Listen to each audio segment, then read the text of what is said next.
Now at noon, it's day 2 of early voting here in Arkansas. More on the push to get people to the polls. Plus, 2 large wildfires break out in Jefferson County overnight. We've got the very latest in just a moment. And Adidas is cutting ties with Kanye West over his anti-Semitic comments. The latest act of hate some accuse him of inciting. And a bad report card for the American education system after math test scores fell in nearly every state for the first time ever. What you can do to help your students still ahead. Well, thanks for watching. I'm Mackailyn Johnson here with meteorologist Corrales Ortiz, and it looks like we have had a stormy day on tap, Corrales. We did have some rain earlier today, but the rest of our morning has just been continuing to stay on the quieter side for us. A lot of that rain has shifted to eastern portions of the state, so we're looking pretty good for the rest of the afternoon and evening. We're just going to continue to dry out.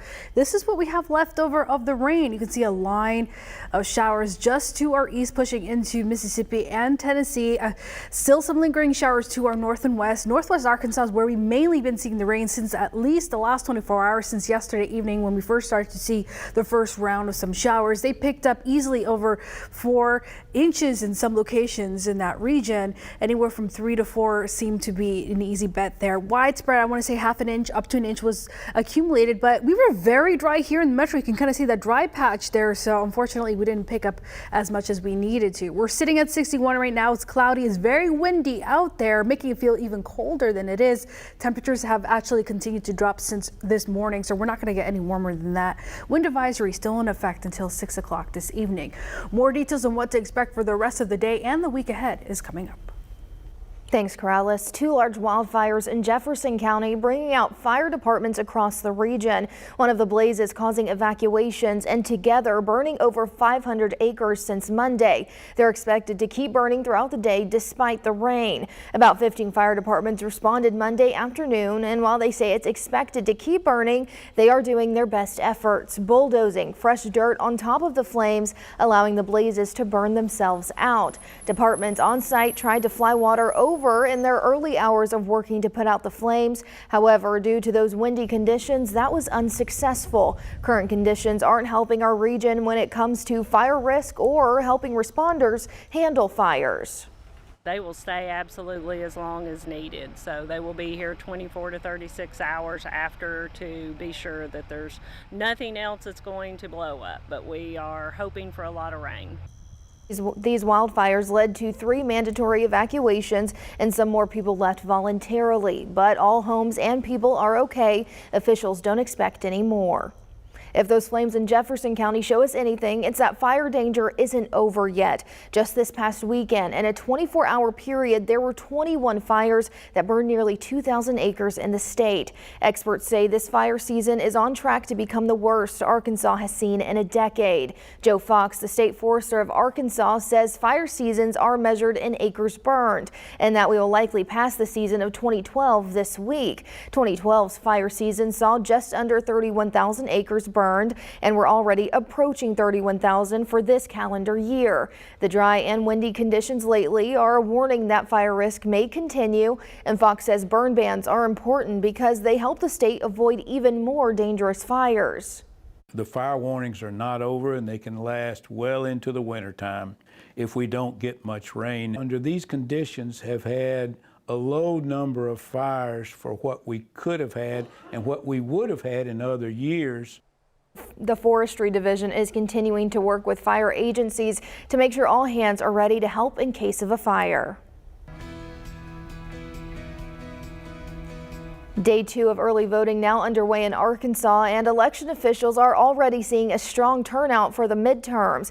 In Pulaski County, nearly 6,000 people showed up to cast their ballot. You can vote early today at your county's election office from 8 a.m. to 6 p.m. Whether you plan to vote early or on election day in 2 weeks, one group of local pastors are just glad you're voting. The pastors are sending a message to the community to not pass up this election. They want more churches to get involved in the effort to attract more members from their respective congregations. Dr. Philip L. Pointer adds it's important people realize that voting is powerful and each one can make a difference. It really does matter that you show up, not just in the big years, the presidential election years. It matters that you show up in midterms and every single election. This Saturday, the group plans to meet at Parkview High School to get people fired up to vote early or on Election Day. Again, early voting locations will be open Monday through Friday from 8 a.m. until 6 p.m. You can also cast a ballot on Saturday from 10 a.m. to 4 p.m. The last day to early vote is the Monday before Election Day, which is set for Tuesday, November 8th. And if you need a closer look at the races, issues, and candidates before you cast your vote, THV11 has you covered. You can find our comprehensive voter guide on THV11.com or just text the word VOTE to 501-376-1111 and we'll send you the link straight to your phone. This election cycle, a record number of women are running to lead their states, including here in Arkansas. 9 women currently serve as governors, and more than 24 are vying to break that record. Skylar Henry has more on the growing list of female candidates and why political watchers say the trend is here to stay. From Massachusetts to Oregon to Georgia, it's a banner year for women in politics. 25 women are major party nominees in races for governor, a record for both Democrats and Republicans. We're not as used to seeing women in those executive roles. And so voters have to break out of any sort of subconscious barriers they have. 19 states have never had a female governor. And while 70 women have been major party nominees in the last 16 years, compare that to the 350 men who've had their names on the ballot. More and more women can run. More and more women can win. Kathleen Kennedy Townsend served as Maryland's lieutenant governor for 8 years, but came up short in her 2002 bid for the state's top job. She says national issues, including the Supreme Court decision on abortion rights, could motivate more potential candidates. Do you think that we'll see even more women run because of something like that? Yes, I think we will. A record number of women are also facing off against each other in governor's races. In 5 states, both of the major party nominees are women. In the last few years, we've seen women get more involved in politics because of the impact on their families. They want to have a say in their child's education, in making sure that their children are provided for, that they have an economic future. Advocates are pushing to give more women a fair shot. We still have these women who are breaking barriers where they are going somewhere that no woman like them has ever been. We love the first. We should celebrate the first. We're ready for the 38th, right? Like we're ready for the 29th or however many where we stop counting. And this crop of 2022 candidates is ready to see a shift in state leadership. Skylar Henry, CBS News, Washington. In all, 13 women could be voted to represent their states this November, which would break the record. Throughout history, only 45 women have ever served as governor. This afternoon, we're learning more about a school shooting in St. Louis where 2 people were killed and 7 more injured yesterday. Students described chaos as the shooter, who authorities say was armed with a long gun, opened fire at Central Visual and Performing Arts High School. The suspect was confronted and killed by police less than 15 minutes later. Police say the shooter was a 19-year-old who graduated from the high school just last year. Officials didn't reveal how the gunman got into the building, but said school security and existing safety protocols helped delay his entry. And in other news, the Biden administration is moving forward with its student loan forgiveness plan despite legal challenges from 6 Republican-led states. An appeals court is giving them time to make their case, temporarily preventing the loan cancellation component of the program from kicking in. The administration says the program has at least 22 million applicants so far. Republicans say that debt forgiveness will cost the country at least $400 billion.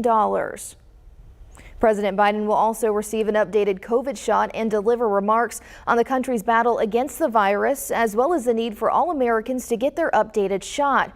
Fall and winter are a time when the numbers of people with COVID tend to rise. The same is true with flu cases as well, and health officials are urging Americans to get their flu shots this year. Sportswear giant Adidas is the latest company to cut ties with the rapper formerly known as Kanye West over his recent anti-Semitic comments. Michael George is outside the Adidas store on Manhattan's 5th Avenue with more on this morning's announcement. Bowing to mounting pressure, Adidas announced it's ending its partnership with Kanye West, who now goes by the name Ye. The superstar has made a series of hateful and threatening remarks, including tweeting he would go DEFCON 3 on Jewish people. In a recent video, he seemed to taunt the sportswear giant. I could literally say anti-Semitic and they can't drop me. I could say anti-Semitic things and Adidas can't drop me. Now what? In an apparent answer to now what, the company has cut ties, saying Adidas does not tolerate anti-Semitism and any other sort of hate speech. Ye's recent comments and actions have been unacceptable, hateful, and dangerous, and they violate the company's values of diversity and inclusion, mutual respect, and fairness. The company says it will immediately stop production of its line of Yeezy products, but many are questioning why it took so long. I think making these statements and spreading this slander and anti-Semitism, there needed to be consequences. Yes, I would have liked to have it happen sooner, but I'm glad it happened now. The Anti-Defamation League wrote a letter to the company 5 days ago asking it to reconsider its relationship with Ye. The rap star's comments come as anti-Semitic incidents in the United States have nearly tripled over the last decade. On Saturday, people in Los Angeles praised Ye's anti-Semitic comments, prompting an even bigger outcry. I hope this sends a signal once and for all that this is simply unacceptable. Ye has acknowledged mental health issues in the past. His talent agency has dropped him, and the media group MRC announced it's shelving a documentary about the controversial star. Michael George, CBS News, New York. Adidas estimates it will lose nearly $250 million in net income from the move. The Gap and the Balenciaga fashion house have also ended business relationships with the rapper. Another gloomy afternoon in Arkansas. What can we expect this evening, Corrales? Well, now that the rain has moved on out, we see the return of more cool fall-like temperatures. We have a nicer stretch of weather these next few days, but I'll have a full check of that along with a sneak peek of your Halloween forecast coming up.